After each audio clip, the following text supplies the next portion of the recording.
तो बता दें दोस्तों कि जैसा 2024 का फरवरी मंथ चल रहा है, तो ऐसे तो पावर स्टार की 2024 में ढेर सारी मूवी का शूटिंग हो चुका है। तो जैसा कि बता दो दोस्तों कि हाल ही में पावर स्टार मूवी का शूटिंग कंप्लीट हो चुका है।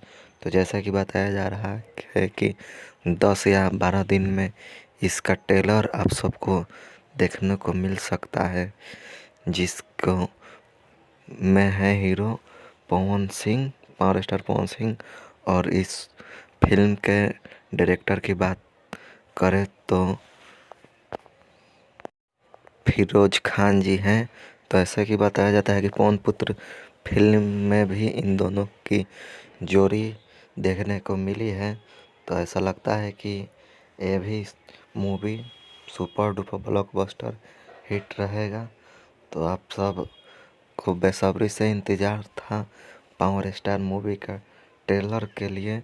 हाल ही में 2 से 3 दिन पहले टीजर आउट हुआ था पावर स्टार का। तो फिर लगता है कि वैसा ही 10 या 12 दिन में ट्रेलर भी आ जाएगा और ट्रेलर के बाद में बता दिया जाएगा अनाउंस में कि कब तक पावर स्टार मूवी देखने को आप सबको मिल सकती है पब्लिक को।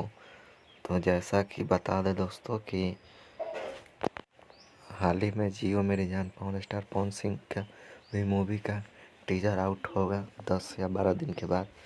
तो आप सब जाइए और पावर स्टार पवन सिंह की मूवी को जितने भी लोग चाहते हैं तो ट्रेलर आते ही अपना जलवा दिखाइए और मूवी आते आते मूवी को सुपर डुपर हिट बनाइए। एंड में वीडियो को लाइक कीजिए, कमेंट कीजिए, मेरे चैनल को सब्सक्राइब